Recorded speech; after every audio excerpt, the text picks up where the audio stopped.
Now बेटा chapter number 9 some applications of trigonometry. इसको height and distance भी कहते हैं ना। इसमें दो वर्ड्स मोस्ट प्रोबेबली यूज होते हैं, एक जो है एंगल ऑफ एलिवेशन, दूसरा है एंगल ऑफ डिप्रेशन। ठीक है ना। एंगल ऑफ एलिवेशन जैसे सपोज यहाँ पे कोई टावर है ना, कोई टावर है और कोई पर्सन यहाँ है, ठीक है, और वो जब नीचे से ऊपर की तरफ देखेगा, सपोज यहाँ पे उसकी आंख है, ठीक है ना, और यहाँ से वो देख रहा है ऊपर की तरफ, ठीक है ना, तो ये क्या है, angle of elevation. Angle of elevation. जब यही पर्सन ऊपर खड़ा हो इस टावर पे, ऐसा मान लिया हमने कि इस टावर पे अब जाके नालायक खड़ा हो गया है और अब वहां से देख रहा है किसी दूसरे पर्सन को नीचे, ठीक है ना। अब आंख कहां पे उसकी, यहाँ पे है ना, ये है पर्सन यहाँ है, ठीक है, और अब देख रहा है नीचे की तरफ, तो ये है angle of depression. Angle of depression.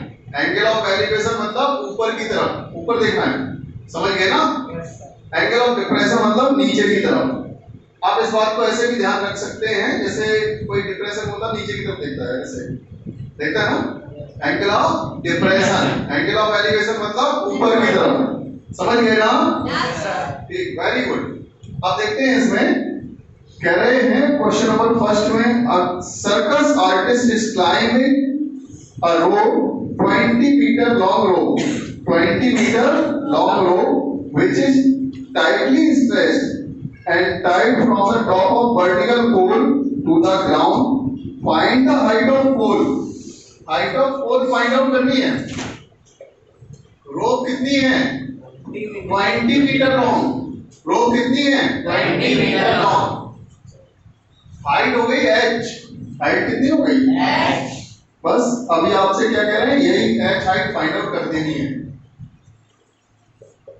PVP upon HH B, जानते हो ना। पाकिस्तान भूखा प्यासा, हिंदुस्तान हरा भरा, जानते हो ना। Yes sir. ठीक है। अच्छा, अपने पास परपेंडिकुलर और हाइपोटेन्यूज, ठीक है ना, परपेंडिकुलर और हाइपोटेन्यूज है, और साथ में इन्होंने एंगल ऑफ इंक्लाइनेशन देके रखा है 30 डिग्री, ठीक है ना।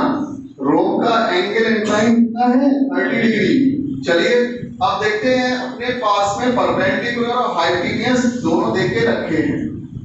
परपेंडिकुलर और हाइपोटेन्यूज किसमें होता है, साइन में। किसमें होता है, साइन में। तो sine 30 is equal h upon 20। Sine 30 equal h upon 20। आपको एक नोन एक अननोन दिया होगा, समझ रहे ना, एक नोन एक अननोन, दोनों में से एक नोन एक अननोन। तो अभी क्या है, परपेंडिकुलर अननोन है, कभी कभी दोनों गिवन होंगे तो एंगल अननोन होगा, समझ गए ना। ठीक, साइन 30 की वैल्यू 1/2, 1/2, साइन 30 की वैल्यू 1/2, साइन 30 की वैल्यू 1/2, साइन 30 की वैल्यू 1/2, समझ गए। Yes sir. साइन 30 की वैल्यू 1/2, h कितना हो जाएगा, 10। h is equal 10 metre. ये बात समझ में आई। Yes sir. चलिए नेक्स्ट क्वेश्चन देखते हैं, क्वेश्चन नंबर सेकेंड। क्या कह रहे हैं सेकेंड नंबर में, A tree breaks due to the storm. तूफान आया, पेड़ टूट गया। Broken part bend, जो टूटा हुआ पार्ट है बेंड हो गया, और so that the top of the tree touches the ground making angle 30 degree. The distance between foot of the tree to the point where the top touches the ground is 8 meter. देखते हैं इसका figure. पेड़, ये total height यहाँ से यहाँ तक थी, तूफान आया, यहां से पेड़ टूट गया, 8 मीटर की डिस्टेंस पे है, फुट से इसका टॉप 8 मीटर की डिस्टेंस पे है। एंगल कितना बना रहे हैं, 30 डिग्री। एंगल कितना बना रहे हैं, 30 डिग्री। आपको हाइट फाइंड आउट करनी है ट्री की। सपोज ये हाइट जो है वो h है, और ये टूटकर गिरी हुई हाइट जो है वो x है। ये ऐसे होगा यहाँ पे x, total height suppose capital H, बड़ी H, समझते ना? ये कैसे निकलेगा? h प्लस x, कैसे निकलेगा? h plus x। चलिए तो अब देखिए, आपको एक नोन एक अननोन चाहिए, बेस और परपेंडिकुलर। किसमें होता है? tan में। किसमें होता है? tan में। लगाओ भाई tan 30, tan 30 b upon b, समझ गए ना? सही बता रहे हो तुम लोग। tan 30 की वैल्यू 1/√3, ठीक है ना? पहले आपको लेकिन वैल्यू लिखनी होती है यहां से।